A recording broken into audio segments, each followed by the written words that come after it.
Hi, my name is Bret Sarnquist. I'm one of the wellness dietitians here at Tahoe Forest Health System, and just wanted to talk a little bit today about fueling high school athletes for performance.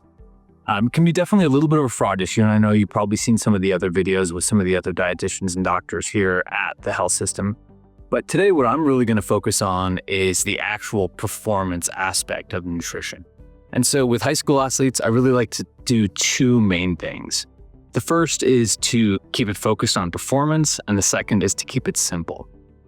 And so when I say keep it focused on performance, what I mean is really try to emphasize the positive aspects of nutrition and the performance enhancing aspects of nutrition, as opposed to, thinking about weight loss or restriction or anything like that. We're really focusing on the ways that adding nutrition, especially good nutrition, can benefit us.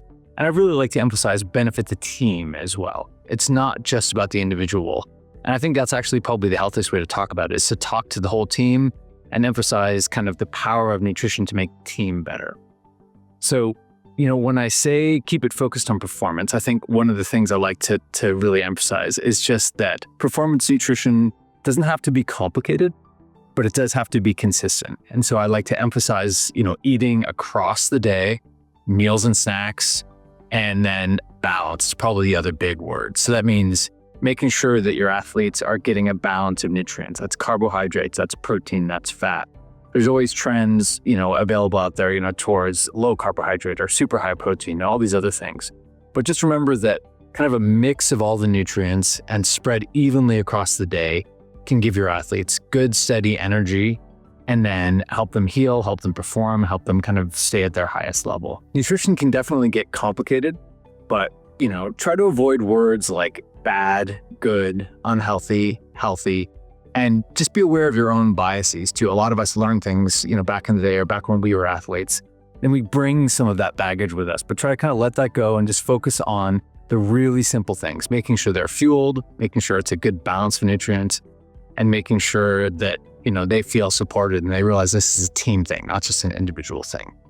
Thinking specifically about nutrition during the day, I kind of have a 5-part, I wouldn't call it a checklist, but checklist that I use to help athletes stay focused. And these are ones focused mainly on the needs of high school athletes in particular.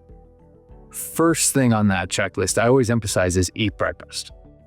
Doesn't have to be a lot, doesn't have to be a formal meal, it doesn't have to be anything even special, but just eat something.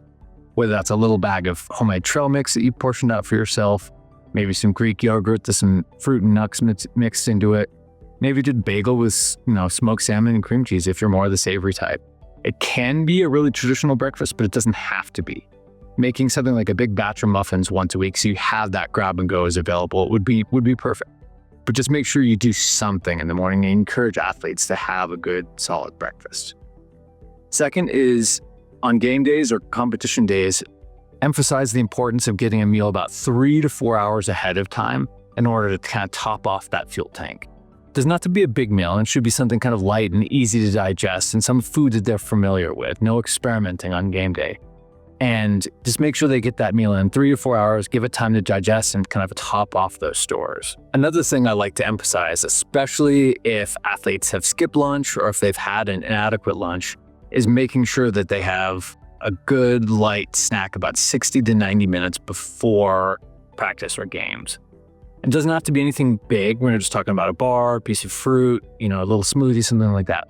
But something to kind of top off those energy stores and make sure that when they're coming into practice or when they're coming into that game, they've got that energy available and ready to go, and they're not starting off for the practice depleted or hungry before they even get there. During practice, I like to focus on having fluids available. It doesn't have to be a sports drink or something with sugar, but just water is fine.